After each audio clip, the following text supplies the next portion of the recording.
भीड़ लगल गंभीर।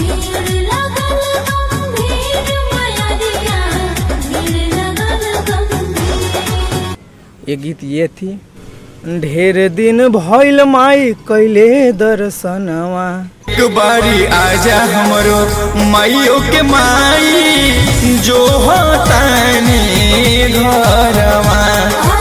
तो 3 गीत मैंने गाया था, जो कि अभी ये जो 2 गीत भक्ति मैंने गाया है, एंगल डी उत्सुकता और लगन दोनों थी जी। और माँ विंध्यवासिनी या माँ मुंडेश्वरी का आशीर्वाद रहा, अगर मैं सफल हो गया तो दूसरा क्षेत्र कि मैं अपने गांव में सर्वप्रथम क्या है कि देखिए, मैं अपने गांव में पहले खेल मैदान का उद्घाटन बनाऊंगा। अगर उतना लायक मैं बना तो मैं पहले सर्वप्रथम खेल मैदान बनाऊंगा। नमस्कार दोस्तों, मैं रजनीकांत प्रभंजन और आपका मेरे डिजिटल मंच पर स्वागत है। और आज हमारे साथ मौजूद हैं चंदौली जनपद के सकलडिया ब्लॉक अंतर्गत एक गांव पड़ता है चांदपुर, और चांदपुर के उभरते सितारा और उभरते हुए लोक गायक कान्हा यादव जी हमारे साथ मौजूद हैं।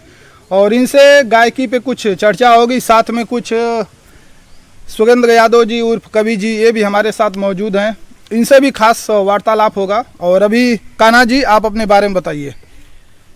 मेरा नाम कान्हा यादव है, ग्राम सभा चांदपुर, पोस्ट केशवपुर, जिला चंदौली का निवासी हूँ।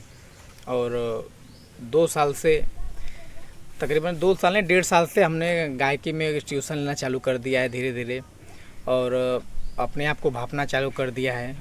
फिर उसके बाद जब मैंने ट्यूशन लेना चालू किया, ट्यूशन लेने के बाद अभी मेरा कोर्स तो पूरा नहीं हुआ है, लेकिन तकरीबन आधा अधूरा तो कह सकते हैं कि आधा अधूरा अभी कोर्स हुआ है। उसके बाद हम धीरे धीरे रिकॉर्डिंग के क्षेत्र में भी अपना मतलब अपनी आवाज़ को भापने के लिए रिकॉर्डिंग करने का प्रयास करने, रिकॉर्डिंग कराने लगे, गाना को डबिंग करने लगे। और कब से आप इसमें हैं गायकी में? देखिए, कब से आपको शौक है गायकी का? शौक देखिए क्या है कि पहले मेरे जो मामा जी हुआ करते थे, उन्होंने पहले वो बिरहा कलाकार हुआ करते थे, और जब हम लोग छोटे रहा करते थे तो वहाँ का हमने उनसे बिरहा सुनते थे, देखते थे, तो हमारे अंदर एक जिज्ञासा होती थी कि हमको भी लोग भविष्य में देखें और हमको भी लोग भविष्य में जाने, क्योंकि उनके लोग आसपास बैठते थे, जो उनके प्रति जो लोगों को लगाव होता था, एक संगीत का जो सरगम होता है, जो सरगम एक संगीत का बहुत मिठास सरगम होता है, जो उसकी जो प्रेरणा होती है सबके लिए नहीं हो पाती है। तो उनका महत्व उस समय हमको थोड़ा थोड़ा समझ, लेकिन अब आगे पूरा समझ में आ गया कि नहीं संगीत वास्तव में होता क्या है। तो जब उन्हें हमें देखते तो बचपन की में जिज्ञासा हुआ करता था कि काश एक दिन मेरा भी है, जो मेरे भी करीब लोग बैठे, मुझे भी लोग जाने, हमसे भी उनका संपर्क हो। और धीरे धीरे इनमें दिलचस्पी बढ़ने लगी, पढ़ाई पूरा होने लगा। फिर उसके बाद लोगों का जैसे होता है ना कि नहीं किस क्षेत्र में करियर बनाना है, क्या करना है, तो लोगों घर से भी लोग पूछते थे नहीं क्या किस क्षेत्र में करियर बनाना है, क्या करना है, क्या पढ़ना है, क्या लिखना है।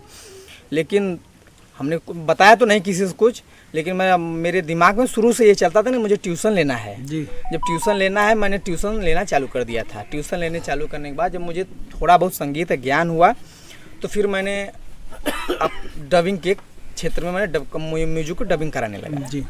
वहाँ से जर्नी चालू हुआ करती है। लेकिन हाँ, मैं जो सारी बातें थी मैं वापस से बस अपने माताजी को बताया करता था, ना कि किसी और को नहीं जी। और मेरे इस योगदान में मेरे माताजी का बहुत योगदान रहा है, जो कि चाहे पैसा से हो, चाहे आशीर्वाद से हो, चाहे किसी भी चाहे दुख से हो, कहीं भी दुख हुआ, चाहे कुछ भी हुआ, मेरे माताजी का उसमें अहम भूमिका में योगदान रहा है। चाहे किसी पैसा से रख लीजिए या फिर ट्यूशन से, कोई भी गतिविधियाँ मैंने जो भी की हैं उसमें मेरे माताजी का अव्वल दर्जे पे योगदान रहा है जी। हाँ, तो प्रोत्साहन भी उन्होंने दिया, आशीर्वाद भी, पैसा सब कुछ लगाया है। और ये मेहनत हमारी है, विश्वास उनका है, विश्वास हमारा है जी कि बेटा है कहीं कहीं न कहीं। किस प्रकार के आप गाने गाते हैं? मैं लोकगीत का गाना गाता हूँ, मिशन गीत या समाज को संदेश देने वाला? समाज को जो मैं ऐसे गीत गाता हूँ जो समाज में सही संदेश जाए जी, न कि कोई ऐसी कोई गीत हो जो कि जातिवाद पे हो, या फिर किसी को मानसिक ठेस पहुँचाने पे हो, या फिर किसी को हार्दिक से किसी भी प्रकार के ठेस पहुँचाने के मैं कोई भी गीत गाने का कोई काम नहीं करता हूँ। मैं ऐसे गीत गाता हूँ जो सामाजिक हो, सामूहिक हो, और सभी को अच्छा लगे, और किसी को ना किसी प्रकार की ठेस ना हो जी। मैं ऐसे गीत गाता हूँ। कौन कौन से गीत अभी तक आप गा चुके हैं? मैं कितने गीत लगभग गा चुके होंगे आप? मैं अभी 2 या 3 गीत गाया हूँ 2 भक्ति गीत गाया हूँ, 1 लोकगीत गाया हूँ। जी। हाँ, कौन कौन से गीत हैं बता दीजिए, गा दीजिए एक बार, हमारे दर्शक भी सुन लें। जो कि एक गीत था जो होली पे मैंने गाया था, जी देवरा रंगवा डाले। जी। और 2 भक्ति गीत है, एक बार आजा माई, और एक गीत है गा करके बता दीजिए, गा करके। भीड़ लगल गंभीर मयरिया, भीड़ लगल गंभीर, भीड़ लगल गंभीर मयरिया, भीड़ लगल गंभीर। ये गीत ये थी। और दूसरी गीत थी कि ढेर दिन भइल माई कैले दर्शनवा, कैसे धीर धरी माई या तुर भइल मनवा, लागल बाटे असरा भूखी माई भरवा हो, भूखी माई भरवा। अरे एक बार आजा हमरो माइयो के माई, जो हतानी घरवा। 3 गीत मैंने गाया था, जो कि अभी ये जो 2 गीत भक्ति मैंने गाया है एंगल डीजे रिमिक्स, जो एंगल म्यूज़िक का ही कंपनी है, उस पर वो अभी 5 दिन पहले, तकरीबन 5 दिन पहले अपलोड हुआ है। तो ये दोनों भक्ति गीत एंगल डीजे रिमिक्स अपलोड हुआ है।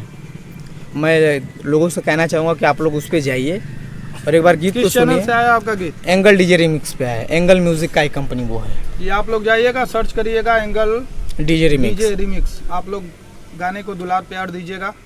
और कैसे आपके शुरुआत हुआ, जैसे कहाँ से शुरुआत आपने? देखिए शुरुआत क्या, मैं बता रहा हूँ, शुरुआत ऐसे हुआ। आप बताया कि हाँ, माता जी को बताए थे, उसके पहले और कोई जानता था? नहीं, उसके पहले देखो, या कहीं से सीखे होंगे? सीखने का देखिए, मेरे गुरु हैं मुगलसराय में हैं जी। क्या नाम है उनका? आदरणीय विजय राज नाम है जी। वो आज भी सिखाते, सनबीम स्कूल के भी टीचर वो रह चुके हैं जी। और मानस नगर में वो सिखाते हैं जी। तो जब जैसे कि अगर हम जब स्कूल में पढ़ते थे, जैसे स्कूल में छोटा था, वार्षिक उत्सव होता है, एनुअल फंक्शन होता है, तो उसमें हमने हर एक समय में भाग लिया है। जी। जैसे अगर मुगलसराय में हुआ है चेमा, तो हम भाग लिया, क्योंकि उत्सुकता और लगन दोनों थी। जी। और वहाँ से क्या था कि हर साल के साल एनुअल फंक्शन होता है, बड़े आप स्कूल में हर साल के साल वार्षिक उत्सव जो भी कुछ होता है, तो वहाँ पे लोग जो मतलब लगन बच्चे जिनके अंदर होता है ना कि हम कुछ करें, चाहे स्पीच हो चाहे कुछ भी हो, तो हमने हमेशा नाटक में काम किया है, हमेशा नाटक में हमने काम किया है और गाने में भी काम किया है। मतलब साइड रोल भी किया है, लीड रोल भी किया है। नाटक में हमने लीड रोल में भी काम किया है। कौन से नाटक में? नाटक मैंने कि जैसे नहीं होता था कि नहीं, जैसे जवानों का किरदार होता था कि नहीं, हमारे देश के लिए समर्पित होने के लिए मैंने उसमें भी काम किया है। और कॉमेडी में मैंने भी काम किया है, और महिलाओं सुरक्षा वाले में भी हमने काम किया है। बहुत वहाँ पे वार्षिक उत्सव हुआ करता था, महिलाओं की सुरक्षा में नहीं होता कि लोगों का बचाव कैसे करना है, लोगों को अपने क्या करना है, तो उसमें भी मैंने काम किया है, उसमें भी हमने काम किया है। तो वहाँ से हमारा सर्टिफिकेट बना हुआ है, और सर्टिफिकेट अभी रखा हुआ। आपके गांव घर के लोग क्या सोचते हैं? नहीं, गांव घर के लोग कोई कुछ नहीं सोचते हैं, सपोर्ट करते हैं, हमेशा सपोर्ट करते हैं। क्योंकि देखा जाता है अक्सर जो गांव वाले होते हैं, कोई आगे निकलना चाहता है तो ऐसी पहले कोई बात शुरुआत नहीं। में पाँव घिसते क्योंकि हैं। नहीं, लोग हमारे गांव घर के लोग भी कहीं ना कहीं किसी न किसी क्षेत्र में संघर्ष कर रहे हैं। जी। तो देखिए, कहीं ना कहीं अगर कोई भी व्यक्ति अगर किसी या न किसी क्षेत्र में अगर संघर्ष करता है, तो वो संघर्ष का परिभाषा समझता है कि नहीं, संघर्ष होता क्या है। अब चाहे कोई भी संघर्ष हो, चाहे आप राजनीति से जोड़ लीजिए, चाहे वो खेलकूद से जोड़ लीजिए, चाहे पढ़ाई लिखाई से जोड़ लीजिए। अगर कोई व्यक्ति मान लीजिए पढ़ाई लिखाई से संघर्ष कर रहा है, तो हर एक व्यक्ति को तो हर अटेम्प्ट में तो क्वालिफाई नहीं कर पा रहा ना, हर अटेम्प्ट में वो नौकरी पा जा रहा है, या फिर कोई भी क्षेत्र। तो क्या है कि वो व्यक्ति पढ़ाई लिखाई से सोच के समझ रहा है कि नहीं, पढ़ लिख रहे हैं तो कितना मेहनत है, क्या है, कितना संघर्ष करना पड़ा है, उस स्वभाव से वो समझ रहा है। कोई राजनीतिज्ञ व्यक्ति है, उस हिसाब से वो समझ रहा है कि नहीं, संघर्ष कैसे किया जाता है। कोई स्पोर्ट्स क्षेत्र में है, 10-10 साल 5-5 साल से लगा हुआ है, तो वो समझ रहा है कि नहीं, संघर्ष क्या होता है। जैसे आपको क्या लगता है, अगर आप सफल हो गए अपने जो आपने सोचा है, हाँ, तो अपने गांव के लिए, युवाओं के लिए, जो छोटे छोटे बच्चे हैं, उसके लिए क्या करेंगे आप? उनके भविष्य के लिए कुछ? देखिए, अगर आप हो जाते हैं, अगर मैं संघर्ष अगर इस क्षेत्र में सफल होऊंगा, अगर माँ विंध्यवासिनी या माँ मुंडेश्वरी का आशीर्वाद रहा, अगर मैं सफल हो गया, तो दूसरा क्षेत्र कि मैं अपने गांव में सर्वप्रथम क्या है कि देखिए, मैं अपने गांव में पहले खेल मैदान का उद्घाटन बनाऊंगा कि अगर उतना लायक मैं बना तो मैं पहले सर्वप्रथम खेल मैदान बनाऊंगा, क्योंकि हमारे गांव, हमारे ग्राम सभा में खेल के प्रति हमारे ग्राम सभा के बहुत अव्वल दर्जे पर रहते हैं। जी बिल्कुल। कि मैं, और दूसरी बात प्लस उसमें शिक्षा का योगदान रहेगा जी हाँ, क्योंकि आज ये जो इस दौर है, क्योंकि इसमें शिक्षा सबसे मूलधन है। अगर शिक्षा मूलधन है तो ब्याज आपको देना ही देना है। जी बिल्कुल। चाहे इस अगली बार दे या फिर आपका बच्चा आपको ब्याज दे। शिक्षा एक ऐसी संस्था है कि उसमें आपका बच्चा ना ब्याज देगा, आपका बेटा ना तो आपका पोता जरूर ब्याज देगा आपका। जी बिल्कुल। तो इसलिए मैं पहले सांस्कृतिक कार्यक्रम तो मैं बनाऊंगा, क्योंकि मैं उस फील्ड से जुड़ा हूँ। लेकिन सबसे पहले मैं बता दे रहा हूँ, मैं फील्ड में खेल का मैदान और शिक्षा। अगर उसके बाद अगर किसी बच्चे को अगर नहीं हुआ कि नहीं मैं सांस्कृतिक क्षेत्र में लगाव है, तो सांस्कृतिक मंच में तो बनाऊंगा, ये तो अनिवार्य है। मैं एकदम करूंगा, क्योंकि अब पहले मेरी प्रायोरिटी है खेल मैदान। खेल में बहुत ज़्यादा योगदान है और शिक्षा।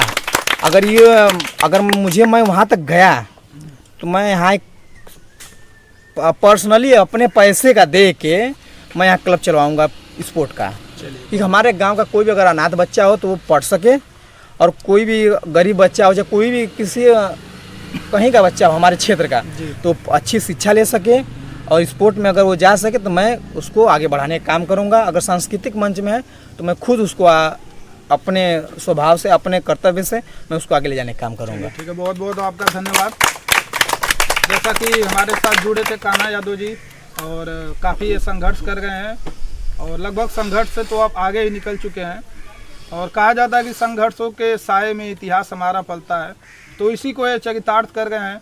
और आप लोग इनके जो गाने हैं उसको जाकर देखिएगा और प्यार दुलार दीजिएगा, ऐसे लोगों को सपोर्ट करिएगा जो कि इन्होंने एक बहुत अच्छी बात कही कि अपने गांव के लिए अगर सफल हो जाते हैं तो किस प्रकार अपने गांव को विकसित करेंगे। जैसे इन्होंने बताया कि स्टेडियम यहाँ पे लाएंगे भी, अपने पैसे बनवाएंगे, लाएंगे नहीं, निजी पैसे से बनवाएंगे। ये बहुत सराहनीय कार्य है। भगवान करे और हम भी भगवती माँ शारदे से भी ऊपर अपनी कृपा बरसाए और इनको और आगे ले जाए, ताकि अपने गांव गिराव अगल बगल पास के लोगों को भी सपोर्ट करे। बाकी देखते रहिएगा हमारे डिजिटल मंच पे। मैं रजनीकांत प्रभंजन, कैमरामैन लवकुश यादव के साथ।